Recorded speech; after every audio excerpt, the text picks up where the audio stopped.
Viewers, তো সবাইকে জানাই আবারও স্বাগতম আমার এই ইউটিউব চ্যানেলে। তো ভিউয়ার্স, উচ্চ মাধ্যমিক এবং মাধ্যমিক ফাইনাল পরীক্ষা হবে 2025-এ।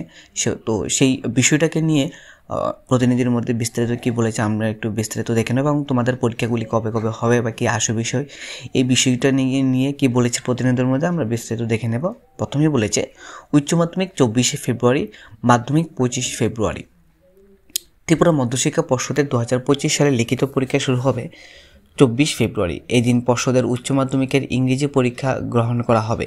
তারপরের দিন 25 ফেব্রুয়ারি গ্রহণ করা হবে মাধ্যমিকের ইংরেজি পরীক্ষা। 26 ফেব্রুয়ারি মহাশিবরাত্রি, এই উপলক্ষে সরকারি ছুটি রয়েছে, ফলে এই দিন কোনো পরীক্ষা নেই। 25 ফেব্রুয়ারির 2 দিন পর 27 ফেব্রুয়ারিতে হবে রাজ্য পর্ষদের উচ্চ মাধ্যমিকের দ্বিতীয় ভাষা বাংলা, হিন্দি, মিজো এবং ককবরক পরীক্ষা। 28 ফেব্রুয়ারি নেওয়া হবে মাধ্যমিকের দ্বিতীয় ভাষা বাংলা, হিন্দি, মিজো এবং ককবরক পরীক্ষা। মাধ্যমিক এবং উচ্চ মাধ্যমিকের সঙ্গে পর্ষদের সমতুল মাদ্রাসা আলিম ও মাদ্রাসা ফাজিল থিওলজি পরীক্ষা শুরু করা হবে। মাধ্যমিক এবং উচ্চ মাধ্যমিকের মতো সমতুল মাদ্রাসা আলিম ও মাদ্রাসা ফাজিল থিওলজির প্রথম লিখিত পরীক্ষার বিষয় হিসাবে থাকবে পর্ষদের প্রথম ভাষা ইংরেজি। ত্রিপুরা মধ্যশিক্ষা পর্ষদের মাধ্যমিক এবং উচ্চ মাধ্যমিক পরীক্ষা চলবে প্রায় 1 মাস ধরে। 2025 সালের মার্চ মাসের চতুর্থ সপ্তাহের শুরুতে শেষ হবে পর্ষদের লিখিত পরীক্ষা। এই সপ্তাহের শেষ দিকে থাকবে মাধ্যমিকের শেষ পরীক্ষা অনুষ্ঠিত হবে। বৃত্তিমূলক তথা ভোকেশনাল বিষয়ে দিয়ে উভয় ক্ষেত্রে পরীক্ষা শেষ করা হবে। প্রাপ্ত খবর অনুসারে মাধ্যমিকের শেষ পরীক্ষা হবে 24 অথবা 25 মার্চ। উচ্চ মাধ্যমিকের শেষ পরীক্ষা নেওয়া হবে 28 অথবা 29 মার্চ। আসলে রাজ্য পর্ষদের তরফে তৈরি করা খসড়া পরীক্ষার সূচি মোটামুটি এইভাবেই তৈরি হয়েছে বলে খবর। তবে পরীক্ষার সূচির পুরো বিষয়টি নির্ভর করছে রাজ্য সরকারের মতামতের উপর। খসড়া পরীক্ষার সূচি সরকারের বিদ্যালয় শিক্ষা বিভাগের কাছে পাঠানো এখনও হয়নি। এই সূচি পরবর্তী কয়েকদিনের মধ্যে বিদ্যালয় শিক্ষা বিভাগে পাঠানো হবে পর্ষদের তরফে। তারপর বিভাগীয় আধিকারিকেরা সব কিছু খতিয়ে দেখবেন। প্রয়োজনে পর্ষদের খসড়া পরীক্ষা সূচি শিক্ষা দপ্তর ভারপ্রাপ্ত মন্ত্রী হিসাবে মুখ্যমন্ত্রীর গোচরে নেওয়া হবে।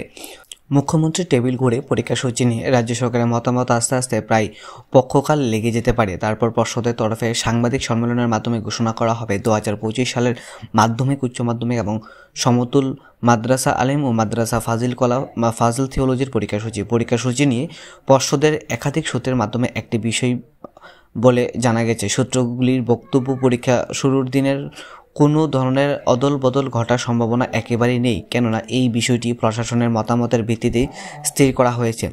ঠিক হয়েছে আসন্ন 2025 সালের 24 ফেব্রুয়ারি পর্ষদের উচ্চ মাধ্যমিক এবং সমতুল মাদ্রাসা ফাজিল কলা ও ফাজিল থিওলজির ইংরেজি পরীক্ষা হবে। 25 ফেব্রুয়ারি শুরু হবে মাধ্যমিক এবং সমতুল মাদ্রাসা আলিম ইংরেজি পরীক্ষা। ইতিমধ্যে পর্ষদের হাতে কলমে তথা প্র্যাকটিক্যাল পরীক্ষা শুরু হয়ে গেছে। 15 নভেম্বর রাজ্যের বিভিন্ন বিদ্যালয়ে বহিরাগত পরীক্ষার্থীদের হাতে কলমে পরীক্ষা গ্রহণ করা হয়েছে। এই পরীক্ষা চলবে 5 ডিসেম্বর পর্যন্ত। উচ্চ মাধ্যমিকের বিজ্ঞান বিভাগের রসায়নশাস্ত্র, পদার্থবিদ্যা, জীববিদ্যা সহ পরিসংখ্যান, ভূগোল ইত্যাদি বিষয়ে হাতে কলমে পরীক্ষা চলছে। কলা বিভাগের সঙ্গীত, মনস্তত্ত্ব ইত্যাদি বিষয়ের হাতে কলমে পরীক্ষা চলছে। একই সঙ্গে চলছে মাধ্যমিকের বৃত্তিমূলক তথা ভোকেশনাল বিষয়ের হাতে কলমে পরীক্ষা। এই পরীক্ষা শেষ হতে না হতেই পর্ষদের মূল পরীক্ষা হিসাবে পরিচিত লিখিত পরীক্ষার জন্য প্রস্তুতি শুরু হয়ে যাবে। পরীক্ষার্থীদের লিখিত পরীক্ষার সূচি সম্পর্কে জানতে চেয়ে দৈনিক সংবাদের তরফে জানতে চাওয়া হয় পর্ষদের সচিব ডক্টর দুলাল দে এর কাছে। তিনি এই বিষয়ে সরাসরি কোনো মন্তব্য করতে চাননি, শুধু বলেন পরীক্ষার সূচি স্থির করা নিয়ে জোর তৎপরতা চলছে। তিনি অবশ্য খবরের প্রস্থান করে নিয়েছে। তো এটা হচ্ছে বিষয়। তো তোমরা যারা উচ্চ মাধ্যমিক 2025 দেবে এবং মাধ্যমিক 2025 ফাইনাল পরীক্ষা দেবে, তোমরা অবশ্যই আমার চ্যানেলটিকে সাবস্ক্রাইব করে রাখো, তাহলে নতুন কোনো আপডেট আসলে আমি তোমাদেরকে অবশ্যই জানিয়ে দেবো। তো আপাতত এতটুকু বিষয় জানা গিয়েছে যে তোমাদের উচ্চ মাধ্যমিক অর্থাৎ তোমরা যারা ক্লাস 12 আছে, তোমাদের পরীক্ষাটা 24 ফেব্রুয়ারি থেকে শুরু হতে পারে, বা এটার টেন্টেটিভ ডেট ওরা দিয়ে দিয়েছে, এবং 25 ফেব্রুয়ারি শুরু হতে যাচ্ছে মাধ্যমিক। ঠিক আছে, তো এই হচ্ছে বিষয়। যদি নতুন কোনো নোটিশ বা নোটিফিকেশন আসে আমি তোমাদেরকে অবশ্যই জানিয়ে দেবো। ধন্যবাদ।